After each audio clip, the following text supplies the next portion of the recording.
nombre es Rafael Díaz García, soy profesor investigador de tiempo completo de la Universidad Autónoma Metropolitana, Unidad Xochimilco, y docente de la licenciatura en Nutrición Humana, pues ya por aproximadamente 30 años en la UAM.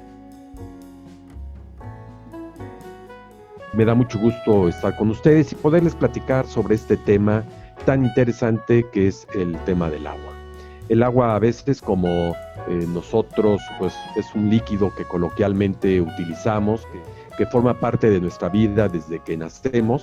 A veces le damos poca importancia y poco el querer saber por qué este vital líquido en nuestro organismo juega un papel fundamental.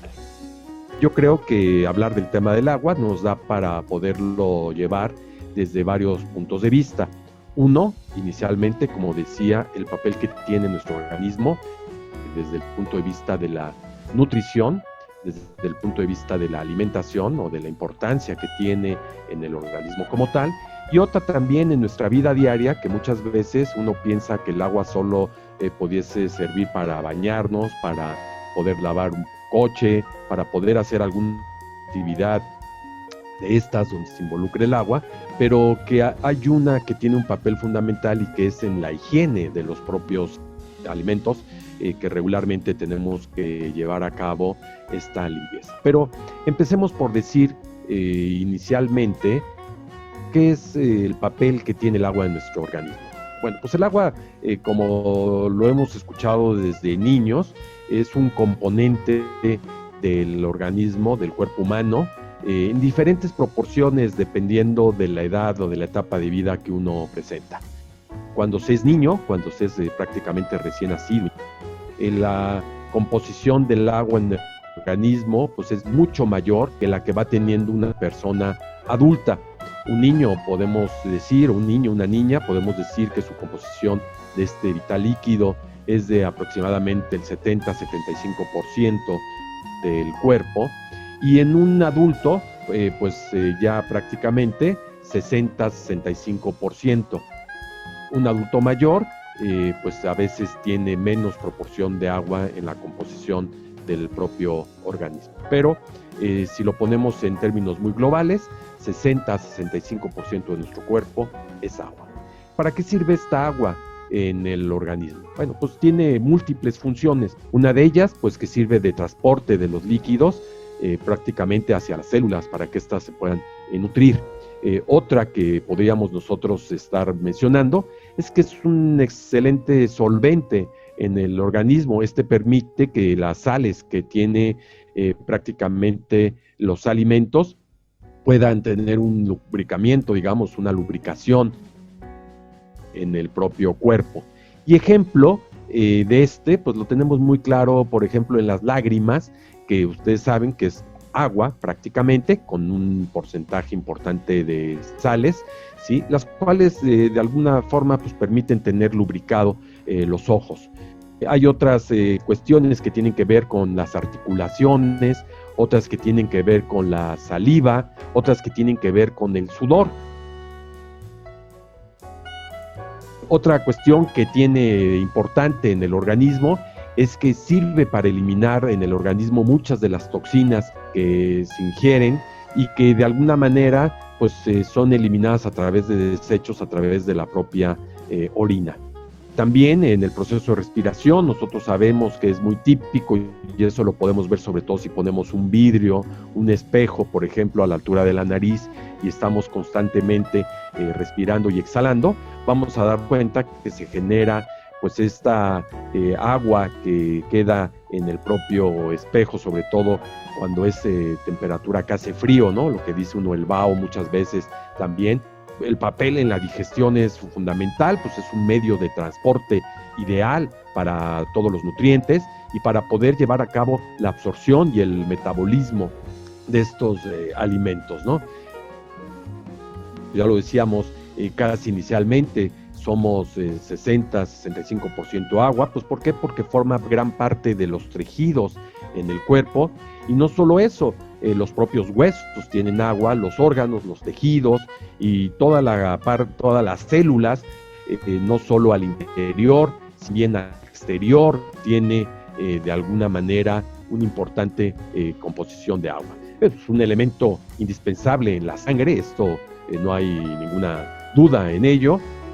Permite un equilibrio electrolítico importantísimo en el cuerpo humano, y quizás una de las que pues también lo sentimos regularmente en la vida cotidiana, pues permite regular la temperatura corporal. Bueno, ¿cuánto es lo que hay que consumir de agua? Pues esto es muy, digamos, distinto en cada una de las personas. Todo depende en la etapa de vida que nosotros estemos.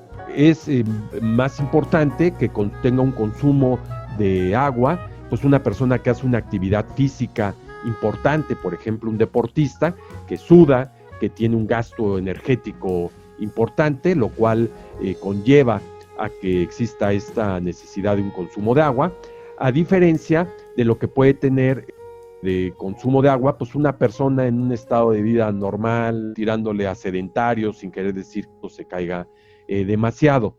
¿Cuánto es lo que se recomienda? Hay diferentes recomendaciones, ¿no? Hay quien lo pone desde el punto de vista de la ingesta calórica, hay quien lo pone desde el punto de vista del peso corporal, hay quien lo pone desde el punto de vista de la edad, pero quizás para no confundir a la población, pues habría que decir que la ingesta regular, cotidiana del agua, pues tendría que ser en función de la cantidad de kilocalorías que la gente consume. Si uno consume 2,000 kilocalorías, bueno, pues entonces estamos asumiendo que el consumo de agua deberían de ser sobre unos 2 litros de agua. El uso, la práctica común, estamos hablando de 1,5 litros a 2,5 litros, todo dependiendo de diferentes características. Lo ideal, 2 litros sería lo más adecuado. Y también hay que tomar en cuenta que no es a través de esta práctica que yo observo mucho en la población, el que la gente tiene que consumir el agua con una botella acompañada junto y estar tome y tome y tome agua. Usted, esta gente que lleva la botella y está tome y tome agua. El agua hay que tomarla cuando uno tiene sed. Por eso mismo existe esa característica en el ser humano, el de poder saber con el propio cuerpo cuando uno tiene sed, y en ese momento hay que ingerir agua. No siempre uno siente la sed. Por ejemplo, los adultos mayores pierden esta capacidad de la sed, ¿sí? Por sus propias características. El adulto mayor es frecuente que caiga en una natación. Dice uno muchas veces, ser un adulto mayor y se deshidrató. ¿Por qué se deshidrató? Porque no consume agua. ¿Por qué? Porque el organismo no se lo pide. Entonces el adulto mayor, en estos casos sobre todo, pues hay que estarlos hidratando. No es lo mismo tampoco la cantidad de agua que tiene que consumir un bebé. Pues un bebé que le queremos dar 2 litros de agua, pues eso no es lo más factible. Ahora, para concluir, que el agua no solo se consume a través de una botella que uno lleva en mano. El agua se adquiere a través de los propios alimentos, ¿no? Una sopa, una ensalada, un vaso de agua a la hora de la comida, esa es parte de esa agua que estamos consumiendo. No lo aconsejo en la mayor medida, pero la bebida de aguas o de refrescos, por ejemplo, pues ahí hay agua incluida, no lo recomiendo por la gran cantidad de azúcares que contiene, pero todo lo que consumimos prácticamente tiene un porcentaje de agua. Claro, hay alimentos con mayor porcentaje de agua que otros.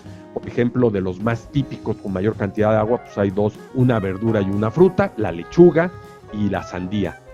Y hay otros alimentos que aún uno pensando que no tienen agua, sí tienen un porcentaje de agua no alto, como puede ser el pan o las harinas. Entonces, pues prácticamente creo que con esto se engloba estas características importantes sobre el agua.